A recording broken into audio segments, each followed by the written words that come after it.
I've now been on over 50 different roller coasters in the UK, and a couple of months ago I showed you my top 50 roller coasters in the world. But today I'm going to be showing you my top 25 roller coasters in the UK. So let me know what you think and give me your opinions in the comments. Starting off in number 25, we have the Big Dipper at Blackpool Pleasure Beach. This is a classic wooden roller coaster and it is over 100 years old.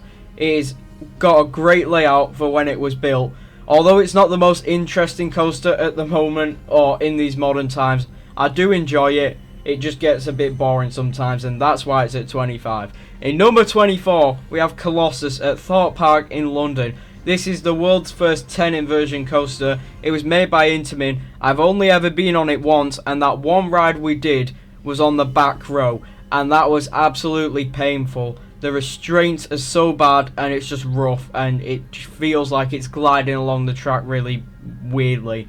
So hopefully when I do visit Thorpe Park in about a month, I'll get back on it and hopefully do front row, because that was just pain. Number 23, we have Spinball Wizard at Alton Towers, a classic Morris spinning coaster, over 20 years old, and that thing I did 14 times about 3 weeks ago for the half-term event in February. And that's made me like it even more. It's a great ride, you spin a lot, and it's got a great layout. It's not too short, especially that first drop as well. That's a good first drop, and you spin quite a bit. So I do enjoy it, and I do like the basic but like colourful theme of it. Number 22, we have 13 at Alton Towers. This is an Intamin 4th dimension coaster, or just a fancy Intamin. There is going to be spoilers for this next bit, but it also has a drop track. You have an outdoor section with a cool layout, apart from that really annoying trim brake on the first drop that just ruins it. And then you go into a building where you go on a drop track and then down into a backwards double helix before going outside back into the station. It's really cool and I love the theming of it, even though a lot of it is just scaffolding on the station. Number 21, we have Avalanche at Blackpool Pleasure Beach in Blackpool. This is a bobsled coaster and it's getting really old now, so there's rumours of it getting removed, but it's basically just a bunch of turns and a helix at the end. But what's good about it is if you are on the back, or any seat really, it's really intense, but especially on the back you get insane airtime when turning from side to side on the quite high banking of it, and the fact that it just runs along some like water slide type track without actually being connected, it's so unique. Number 20, we have Revolution, also at Blackpool Pleasure Beach. It's an arrow shuttle coaster in which you get launched by a catch car off one side, down into a vertical loop, onto another side, and then you get launched backwards and do the whole thing again. The force on that loop and the airtime off them drops is insane. I love it so much. Number 19, we have Velocity at Flamingo Land in Yorkshire. This is a launched motorbike coaster in which you sit in a motorbike position, and it's just got a cool launch. It's not as good as number 18, which is also at Flamingo Land, Mumbo Jumbo. This used to be the world's steepest roller coaster, and there's actually a sign saying that outside of it. It's got a cool layout. It's an S&S L Loco with a really steep drop and some funky turns with like no banking, and then all of a sudden you have an insane stall where you just hang there. It's a really good ride and I do enjoy it. Number 17, we have Grand National at Blackpool Pleasure Beach. It's a racing wooden roller coaster and it's celebrating its 90th birthday this year, with it closed at the moment for essential maintenance. A lot of people say it is rough, but I actually really enjoy it. It's got a unique layout with a lot of airtime, and the fact that it's rough just makes it really aggressive. I do enjoy it and I don't mind the roughness. Really unique and one of the first racing coasters, if not the first. I'm not very good at my facts. Number 16, we have Galactica at Alton Towers, the world's first B&M flying coaster. It's not the best flying coaster comparing to the modern ones, but it does have a cool layout with a cool fly to lie section, or lie to fly, and a few tunnels. The theming of it is really outdated now, and I can't wait until they change the theme to hopefully match with the roller coaster next to it, which has the Phalanx theme. Number 15, Kumali at Flamingo Land. This is a Vekoma SLC, and it's actually good. It has a custom layout with a crazy first drop that I find quite intense into a vertical loop, and then a Cobra roll, 0G roll, and all them cool elements. It's quite short, but the one thing about it is it's not that rough. It's got some good forces and it's so re-rideable. I love it. Number 14, we have Rita at Alton Towers. Some of you might have disagreed with this, but it's an Intamin hydraulic launch coaster. It's probably going to come to the end of its life soon, but that launch is so punchy, even though you can compare it to some of their other hydraulic launch coasters. And it has some insane airtime and forces. One of those turns, the turn near 13, kind of a helix, I was graying out on that on one of my night rides. So it's really good, and I think it's underrated. Number 13, we have Shockwave at Drayton Manor. This roller coaster, or as it was in that form, is currently not here and is gone forever. It is now called the Wave, but on Shockwave you would stand up, and I just like that. It was unique. You have a cool first drop into a vertical loop, a 0G roll, which was really whippy, and then 2 corkscrews, and that's basically it. The fact that you're standing up just really makes it though. I do miss this ride, as it now has sit down trains, but I've still not tried them. Number 12, we have Nemesis Inferno at Thorpe Park, a B&M inverted coaster. This kind of disappointed me. I did ride it in row 4, I did only ride it once, but it just seemed to have no force to it at all, compared to the other Nemesis, which we'll talk about later because it's a lot better. But yeah, it has a cool layout, kind of a Batman the Ride style take on it, as it's really not tall at all, but it has a cool pre-lift. What I really like about it though is the theming. It has a massive volcano, a bunch of jungle plants, just kind of the whole jungle theme. You don't really see that in the UK, and I like it a lot. It fits really well.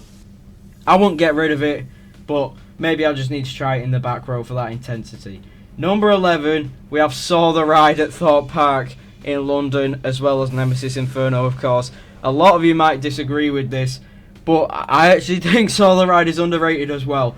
It has some crazy indoor section with kind of a really steep drop. It's not vertical, but then a barrel roll, and then you go up the lift hill into a beyond vertical drop. That drop's insane, and I love it. It is a rough ride, but I didn't find it as bad as people made it out to be. And the fact that it has no trim brakes on the mid-course brake run, you just go flying, and it gives you insane airtime.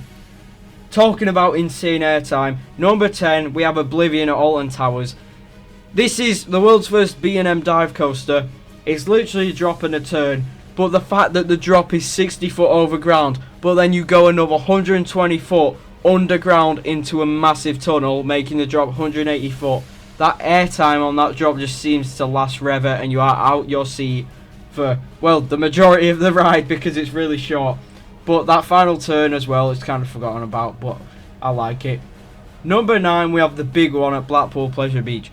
The drop on that thing is absolutely insane, especially on the back row, you get whipped over it.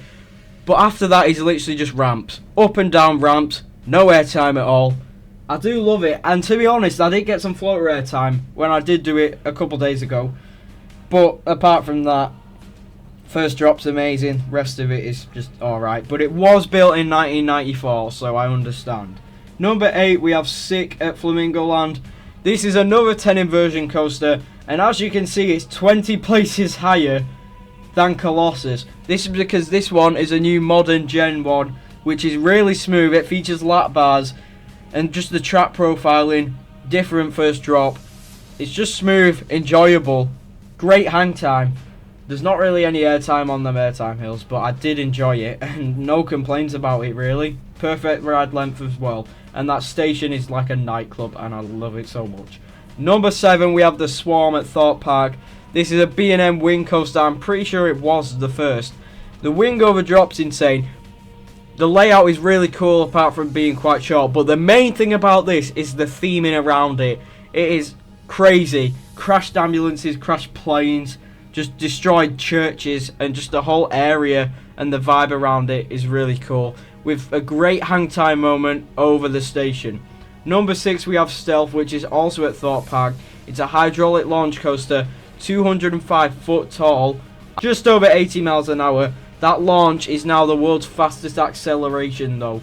It goes from 0 to 80 in about 1.8 seconds. At number 5, we have Wicker Man at Alton Towers, GCI wooden coaster. Crazy, insane layout with insane airtime, and the theming is some of the best theming in the country, and it's got a crazy pre-show. Just make sure if you're going to go on this ride, do it at Scarefest at about 9 PM when the park's shut. Get a back row. It does it about 10 seconds faster. This coaster really warms up and it is just crazy. Number 4, we have the Smiler at Alton Towers. The world's coaster with the most inversions, 14 inversions. Yes, it is a bit rough, but I don't mind it really. As long as I'm on the front, which is the best row, that is crazy good. Especially on a night ride at Scarefest. And one of the best elements on a coaster about inversions is the second airtime hill. Because you just get like ejected out of your seat. It's amazing. Number 3, we have Icon, which is a double launch coaster located at Blackpool Pleasure Beach. Yes, the launches aren't the most forceful and just take ages to just start crawling. But it's that layout. It is so long. And just some of the forces and airtime on it are insane, especially with the Mack Rides lap bars. I love it so much, and it used to be my favourite coaster in the UK. Before the next one overtook Nemesis Reborn at Alton Towers. B&M inverted coaster.